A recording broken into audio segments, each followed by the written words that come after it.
Hello and welcome to this O&DR Modurol video, Inlet Air Duct Removal. This is video AT03 in our series of XK8 videos detailing how we removed our automatic transmission and refurbished it. And in this video we're going to remove the inlet air duct or induction pipe. Now the induction of air or the introduction of air into the engine is via the inner wing, then through the air filter box, the MAF, along the induction pipe and directly into the top of the throttle body, as you can see here. Now, once removed, the induction pipe, that is, you can access the rear right-hand side of the engine. Now, we want to access that because the exhaust manifold to catalytic converter nuts and studs are right underneath it. And we need to remove the catalytic converter to get the automatic transmission out. Whilst we actually removed the inlet pipe, we noticed you can actually see the induction control modules sat underneath the scuttle there. So if you're ever looking for those, they're actually sat there between the windscreen scuttle and the throttle body. Okay, so as per usual, we're going to split the video down into several sections for ease of use. First, we'll look at the tools, then the fixing points, the simple removal technique, checking for damage, repairs and protection. So first of all, the tools. Very simply, you're going to need a flat screwdriver, an 8mm socket and a ratchet. The fixing points then, just to summarise how the thing is connected to the engine. This is our induction pipe. It's the same up to 1999. The part numbers you can see there for the XK8 version and the XKR. The XKR is different in most cases. From the cars from 1999 to 2002, XKRs had these additional pipes fixed to them called resonators, and they're actually noise reduction elements. So originally it got 2, and then the later XKRs from the sort of 4.2 litre cars, they actually got quite a number of them, and the resonators are there to try and reduce noise. The XK8 doesn't have those, albeit the induction pipes are slightly different as they go through the models. Now, looking at the throttle body end, it's fixed to the induction pipe is fitted to the throttle body with 2 bolts.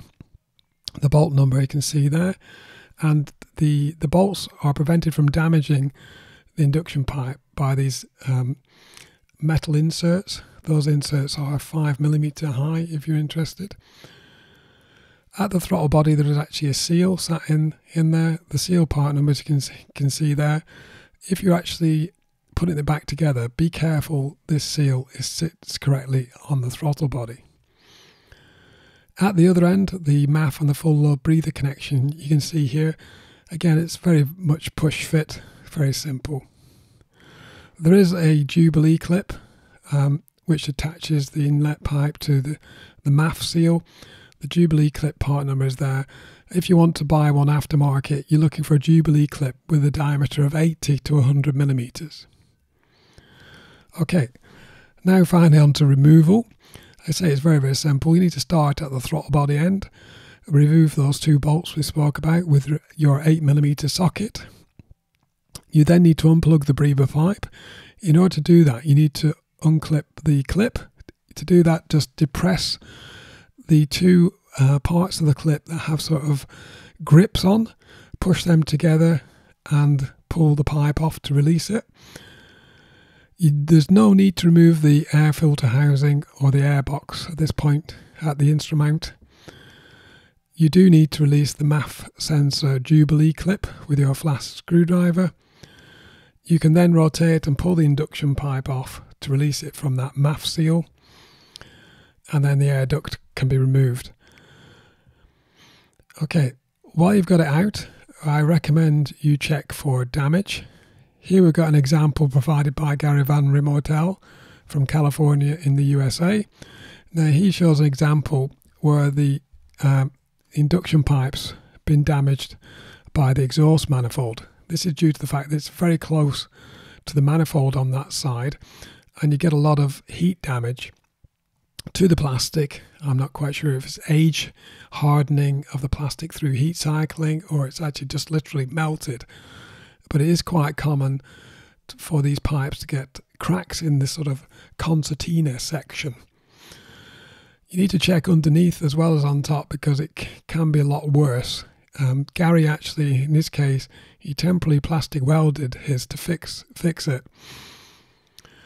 So section 5 then, repairs and protection. So you can repair it, as I say, with plastic welding. Gary also added protected urethane foam into the sections he felt were liable to get damage.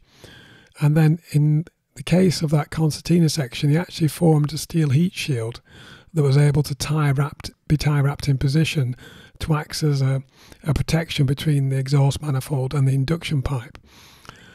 And so thanks for Gary for sharing that, and all the repairs he does with his XK8 Bible.